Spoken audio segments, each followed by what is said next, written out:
चीज़ों को एक फेज़ वाइज दूंगा जी और सबसे पहले मैं 11th-12th के अभ्यर्थियों को दूंगा, जी उसके बाद 9th-10th और उसके बाद प्राथमिक के। जी और इसका कारण है, अगर हमारी रिक्ति जी 75% से नहीं भर पाती है तो हम 75% अभ्यर्थियों या 75% रिक्ति दोनों में जो कम है उतना हम लोग ज़रूर भर देंगे। और उस हिसाब से हम लोग जो कट ऑफ है, जो हमारा क्वालिफाइंग कट ऑफ जो 40% जनरल के लिए जैसे है, जी उसको हम लोग उतना उस हद तक शिथिल करेंगे। मुझे नहीं लगता है कि उसके कारण से मुझे जो वर्तमान में कोई शिथिल करने की ज़रूरत है क्वालिफाइंग को, लेकिन ये एक प्रोविज़न किया गया इसलिए कि लोगों को लगे कि हाँ, सरकार की मंशा भी है नियुक्ति करने की, हमारी मंशा है नियुक्ति करने की, और अगर बाई चांस कोई ऐसे मामले में अगर नहीं भर पाते हैं तो हम रिलैक्स करने के लिए तैयार हैं। तो पहली बात तो जो अभ्यर्थी जो इस तरह से अपने विचारों को रखते हैं, विचारों को रखने में कोई गलती नहीं है, लेकिन उनको ये समझना चाहिए जी कि जो आयोग उनका चयन करने जा रहा है, उस आयोग के जो अपने विशेषज्ञ हैं उनसे ज़्यादा ज्ञानी वो तो नहीं है। नमस्कार, हमारा नाम है समरीन और आपने देखना शुरू कर दिया है लाइव सिटीज। देखिए, आपको मालूम है कि बीपीएससी द्वारा शिक्षक भर्ती परीक्षा का आयोजन हुआ था। आपको मालूम है कि इस परीक्षा की शुरुआत 24 तारीख को हुई थी और इस परीक्षा का समापन 26 तारीख को हुआ था। देखिए, आपको ये भी मालूम होगा कि इस परीक्षा में शामिल होने के लिए दूसरे राज्य से भी लोग आए थे और इस परीक्षा में 8 लाख से ज्यादा अभ्यर्थी शामिल हुए थे। देखिए, अब 8 लाख से ज्यादा अभ्यर्थियों की दिल की धड़कनें जो हैं वो बढ़ चुकी हैं। अब उन्हें बेसब्री से अपने रिजल्ट का इंतजार है। तो नतीजे कब आएंगे, क्या कुछ और होगा, देखिए इन तमाम मौजुओं पर आज हम चर्चा करेंगे बीपीएससी चेयरमैन अतुल प्रसाद जी से। सबसे पहले तो बहुत बहुत शुक्रिया सर। धन्यवाद आपका भी। जी सर, सबसे पहले तो लगातार हम स्टोरीज कर रहे हैं, लोग आपको सल्यूट कर रहे हैं, मतलब लगातार कह रहे हैं कि जिस तरह से 8 लाख अभ्यर्थी आए हुए थे, दूसरे राज्य से लोग आए हुए थे, और लगातार ये कहा जा रहा था, क्योंकि अमूमन हम देख रहे थे कि कभी हंगामा हो जाता है एग्जाम सेंटर पर, कभी पेपर लीक की घटना हो जाती है, लेकिन इस बार ऐसा कुछ नहीं हुआ और सब कुछ बड़ी ही आराम से, बड़ी ही स्मूथली हो गया। तो सबसे पहले तो हम आपसे ये जानना चाहेंगे, क्या कुछ नया प्रयोग किया था बीपीएससी ने? कई नए प्रयोग किए गए थे और आप लोगों ने देखा भी होगा कि इसमें सबसे बड़ा हम लोगों ने किया था कि बायोमेट्रिक्स पर हम लोगों ने काफ़ी तरजीह दिया था उसको, और उसके कई सार्थक परिणाम भी हम लोगों के आए हैं। कई मुन्ना भाई जैसे लोग कह रहे हैं कि कई मुन्ना भाई पकड़े गए हैं। और मैंने पहले भी कई अवसरों पर यह बात कहा है कि हमें अगर सिस्टम में सुधार रखना है, कदाचार मुक्त रखना है इसको, तो जो कदाचारी जो क्या सोचते हैं और कैसे करते हैं उनसे हमको 2 कदम आगे रहना है। जी तो आज जो हम लोगों ने जो किया यह परफेक्शन नहीं है, मतलब इसको कभी नहीं कहा जा सकता है कि यह परफेक्ट है, जी क्योंकि आज जो चीज़ हम लोगों ने किया, अगर हम उसमें अगर परिवर्तन या सुधार नहीं करेंगे या नहीं सोचेंगे उस दिशा में, तो आने वाले समय में इस पर भी लोग सेंधमारी करने का प्रयास जरूर करेंगे। हो सकता है कि सेंध भी मार लें। जी जी जी तो इसलिए हम लोग व्यवस्था में हमेशा से सुधार करते रहेंगे और आने वाले समय में आप देखेंगे कि कुछ और भी सुधार होंगे। कुछ और भी सुधार होंगे। अच्छा, हमने देखा कि कंट्रोल रूम भी बनाया गया था, लगातार सर्विलेंस किया जा रहा था, फायदा हुआ उससे? बिल्कुल, कई फ़ायदे हुए उसमें। आपने देखा होगा कि इसमें यहाँ से ही हम लोगों ने कई सेंटर्स पर जो भी थोड़ी बहुत कोई बातचीत कर रहा है एक दूसरे से, या कहीं पर कोई खड़ा को इधर उधर करने की कोशिश कर रहा है, तो यहीं से हम लोग इसको चिन्हित करके बता रहे थे और सेंटर्स के लोग एक्शन ले रहे थे। उसके साथ साथ हम लोगों ने यह भी था, सभी लोग कैमरे की नज़र में है, ये अपने आप में बहुत बड़ी बात थी, और सब लोग अपने सही तरीके से सब लोगों ने काम किया। और मैं इसमें एक मीडिया को भी और इसमें अभ्यर्थियों को भी, क्योंकि सबको जब ये पता चल गया कि इतनी मतलब कैमरा के दायरे में सब कोई सब हैं, तो किसी ने भी ज़्यादा प्रयास नहीं किया। कुछ ऐसे लोग थे जो इसके बावजूद दुस्साहस किए तो पकड़े भी गए। जी, हमने देखा। मतलब अब आप लोग मुन्ना भाई जो लोग हैं, जो वो सोचते हैं, उनसे एक कदम आगे ही सोच रहे हैं। हमें सोचना पड़ता है और ये हमारा काम भी है। अगर नहीं सोचेंगे तो हम भी बेवकूफ़ बन जाएंगे। बिल्कुल बिल्कुल बिल्कुल। अच्छा सर, अब सवाल उठ रहा है क्योंकि लगातार 8 लाख अभ्यर्थियों ने एग्ज़ाम दिया है, तो सबकी जो दिल की धड़कनें हैं वो बढ़ गई हैं और उनके बीच अब घमासान भी चल रहा है रिजल्ट को लेकर। तो हम ये आपसे जानना चाहेंगे कि नतीजे कब तक आ सकते हैं? देखिए, मैंने पहले भी बताया है कि मैं नतीजों को एक फेज़ वाइज दूंगा जी और सबसे पहले मैं 11th-12th के अभ्यर्थियों को दूंगा, जी उसके बाद 9th-10th और उसके बाद प्राथमिक के। जी और इसका कारण है, इस सीक्वेंसिंग का कारण ये है कि आपने देखा होगा कि हम लोगों ने जो आवेदन आमंत्रित किया था उसमें हम लोगों ने स्पष्ट किया हुआ था कि जिसको भी एक नौकरी मिल जाएगी उसका वही नौकरी हम उसको देंगे, दूसरी नौकरी नहीं देंगे। ठीक है। क्योंकि हो सकता है कि किसी ने तीनों के लिए अप्लाई किया हो, तीनों के लिए योग्य हो और जी। तीनों उसमें उसके मेरिट लिस्ट में आ रहा हो, जी तो स्वाभाविक है कि वो एक ही नौकरी कर पाएगा। और ये आवेदन में हम लोगों ने स्पष्ट कर दिया था कि हम एक ही नौकरी देंगे और जो मिल जाएगा उसी को देंगे। और इसका क्रम जो हमारा है वो सबसे पहले हम उसको 11th-12th के लिए देखेंगे ठीक है। और इसीलिए सबसे पहले हम उसी का रिजल्ट निकालेंगे। तो जो इसमें जिसका चयन हो जाएगा उनको फिर हम 9th-10th में कंसिडर नहीं करेंगे। अच्छा, और इसी कारण से हम इस तरह से फेजिंग कर रहे हैं कि पहले हम 11th-12th का तो निकालेंगे। 11th-12th के नतीजे कब तक? एक टेंटेटिव अगर तारीख आप बता सकें। देखिए, मुझे जहाँ तक लगता है कि 11th-12th एंड 9th-10th जी। दोनों ही लगभग आगे पीछे 15 के आसपास 15 के आसपास सितंबर के आसपास पूरी हम लोग- उम्मीद है कि हाँ, उम्मीद है। जी आ सकते हैं। अच्छा सर, लगातार जैसा कि मैंने शुरू में ही कहा कि हम लगातार एग्ज़ाम सेंटर्स पर थे। देखिए, बहुत सारे अभ्यर्थियों से हमने बात की, काफ़ी अभ्यर्थी थे जो बड़े गुस्से से एग्ज़ाम सेंटर के बाहर निकल रहे थे। मतलब इतना भड़के हुए थे और साफ साफ कह रहे थे कि सवाल तो इतना टफ था कि क्या बोले। मतलब ऐसा लग रहा था कि आउट ऑफ सिलेबस, और बहुत ने ऐसा बोला कि आउट ऑफ सिलेबस सवाल पूछे गए थे। तो क्या बीपीएससी ने ऐसा किया है? देखिए, बीपीएससी ने ऐसा कुछ नहीं किया है। सभी प्रश्न जो हैं वो विद इन सिलेबस हैं। मुझे स्मरण है कि जैसे प्राथमिक में शायद एक प्रश्न था, अगर सर्किल का एरिया अगर 40 पाई स्क्वायर है तो सर्किल के रेडियस के बराबर का स्क्वायर का एरिया क्या होगा। जब मैंने ये प्रश्न देखा तो मैं भी उछल पड़ा, इसलिए कि मैं समझ गया कि ये प्रश्न तो बिल्कुल ही बच्चों वाला है ज़रूर, लेकिन ये प्रश्न ऐसा है कि एक बारगी में किसी से पूछा जाए तो उसको बहुत दिक्कत होगी, कंफ्यूज कर जाएगा। क्योंकि मैं अच्छी तरह से जानता हूँ कि आप भी इसका आंसर जानते हैं या जान सकते हैं, क्योंकि आपने भी वो पढ़ाई किया। ये बेसिक प्राइमरी स्कूल का ही लेवल का मामला है ये। लेकिन एक बारगी में मैंने कई अच्छे लोगों से भी पूछा, ये सवाल का जवाब नहीं दे पाए। जी कई तरह तरह के लोग भटकते रहे। तो सवाल का जो स्तर था या सिलेबस की जो बात कर रहे हैं वो बिल्कुल ही एनसीईआरटी के प्राथमिक के हिसाब से, मतलब प्राथमिक का मतलब 10th तक का, क्योंकि प्राथमिक के जो अभ्यर्थी थे उनका न्यूनतम योग्यता इंटरमीडिएट था। तो इसलिए हम लोगों ने ये किया था कि हम लोग 10th तक का इसमें रखे थे।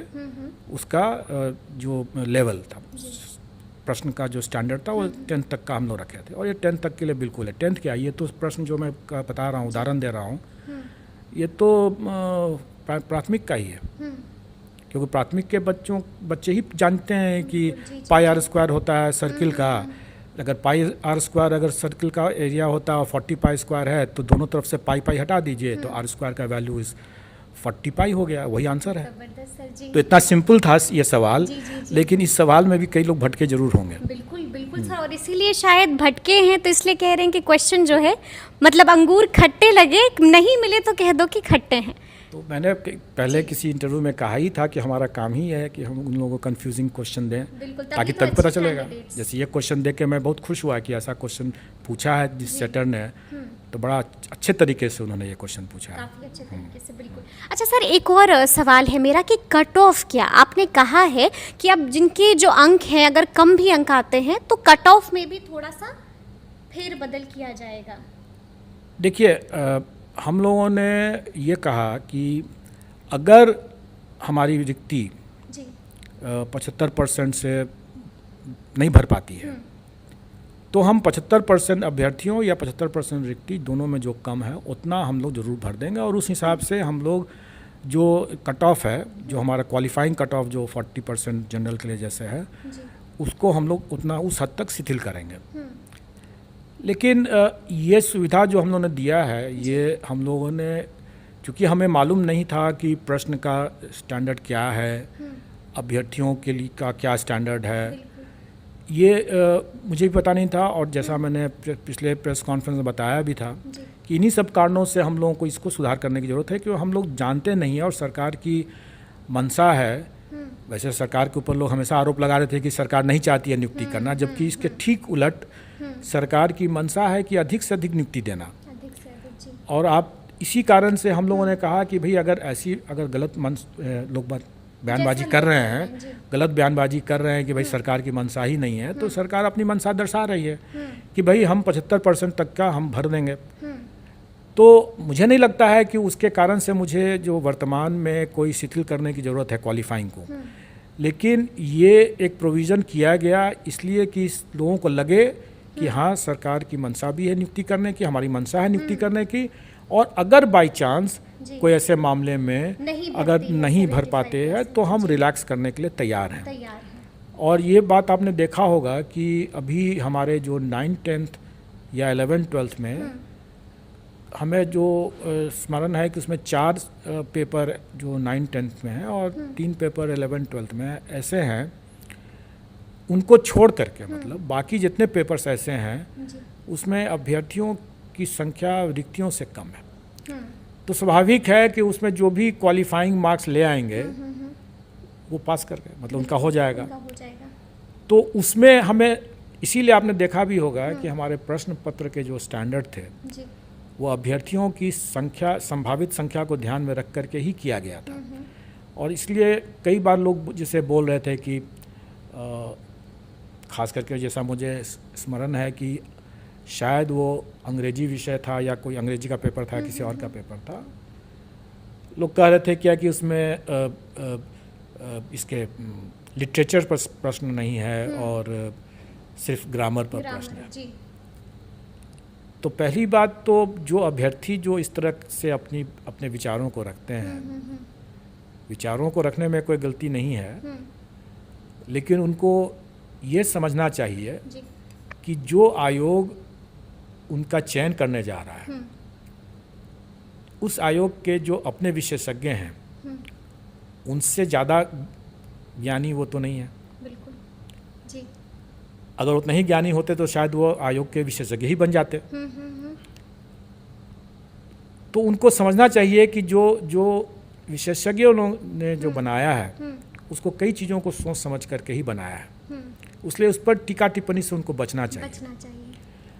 अब वो विषय जब आप देखेंगे तो अभ्यर्थियों की संख्या जो है वो रिक्ति से कम है जी। ऐसी स्थिति में हम कोई बहुत ही कठोर प्रश्न पूछ करके हमें क्या लाभ मिलेगा? बिल्कुल बिल्कुल सर। हमें तो देखना है कि वो अभ्यर्थी जो है वो इतनी दक्षता रखता है कि वो बच्चों को पढ़ा सके। बाकी अगर उसका ज्ञान अगर थोड़ा कम भी है तो उनमें अगर ये टैलेंट है और करके आए हैं तो वो पढ़ा सकते हैं। तो हमको उनका मिनिमम क्वालिफिकेशन, हमको योग्यता को, दक्षता को देखना परखना है। अब अगर कोई ये बात कहता है कि भाई हमने तो बहुत पढ़ लिया, मैंने जो पढ़ा बेकार चला गया जी। तो कोई भी पढ़ाई जो है बेकार कैसे जाएगा? बिल्कुल जी। तब तो यही वाली बात हो गई कि जब कभी लोग अपना जीवन बीमा करते हैं और जिंदा रह गए तो बाद में बोलेंगे अरे हमारा तो बेकार हो गया जीवन बीमा, तो क्या उनको मर जाना चाहिए था, तभी उसका सार्थक परिणाम निकलता है। तो कुछ हद तक यही बात है कि अगर कोई पढ़ाई कर लिया, नेचुरली आप ज़्यादा पढ़ेंगे। और इसी कारण से हम लोगों ने कभी भी उसका ब्रेकअप नहीं बताया कि हम किस विषय में कितना हम प्रश्न पूछेंगे, और कभी नहीं बताते हैं, बताना चाहिए भी नहीं। हम क्यों बताएं कि आपसे हम सिर्फ 5 क्वेश्चन इसका पूछेंगे, 10 क्वेश्चन उसका पूछेंगे, ऐसा कोई फिक्स्ड है भी नहीं। आपको पूरा पढ़ना है, हम कहीं से भी 5 क्वेश्चन पूछ लेंगे। और नॉलेज कभी ज़ाया नहीं जाए। बिल्कुल। और आपको तो पढ़ाना है। बिल्कुल, आप तो सरकारी पदाधिकारी के जैसा नहीं है कि आपने जो पढ़ा उसका उपयोग कम आएगा। आपने तो जो पढ़ा उसको डेली आपका उपयोग है। अब तो दूसरे ही दिन आप जब पढ़ाने जब जाएंगे तो अपने बच्चों को कैसे पढ़ाएंगे? इसलिए ज्ञान कभी बेकार नहीं जाएगा, मेहनत कभी बेकार नहीं जाता है, और इसलिए कोई इस तरह के गलत टिप्पणी करने से उनको बचना चाहिए। सर अब तो डॉक्यूमेंट वेरिफिकेशन भी स्टार्ट होने वाली है सितंबर में। बिल्कुल, जी। हमारा डॉक्यूमेंट वेरिफिकेशन होने जा रहा है और हम 4 तारीख से हम लोग करने जाएंगे, और आपने देखा होगा इसके हमारे आयोग के वेबसाइट पर भी आ चुका है। जी। 1 तारीख से हम उनका दिव्यांगता सर्टिफिकेट का मतलब कि जांच के लिए हम लोग मेडिकल बोर्ड भी जो है वो भी बैठेगी। अच्छा, वो गृह जिला में ही होगा। जी जी जी।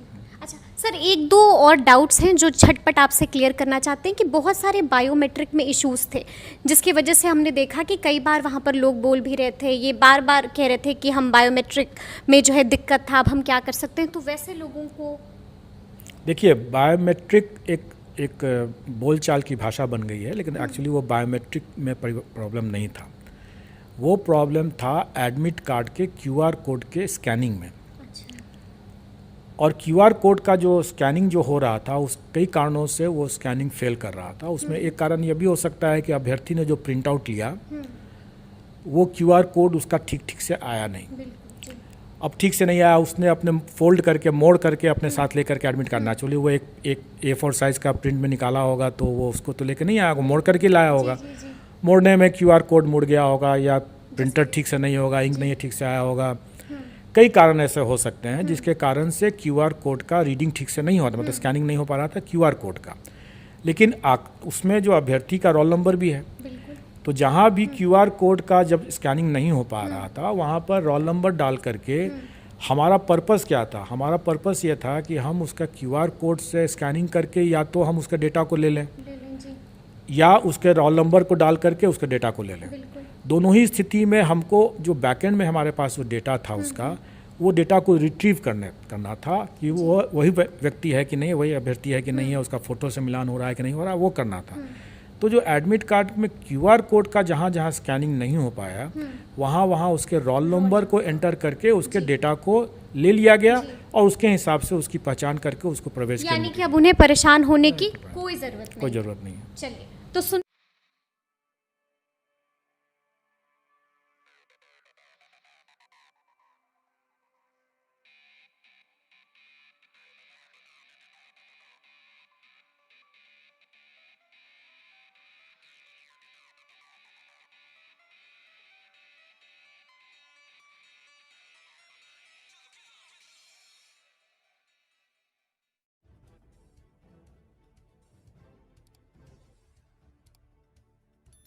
सब्सक्राइब कीजिए हिंदी क्लब को, दबाइए इस बेल आइकॉन को ताकि हमारा वीडियो आपको मिले सबसे पहले।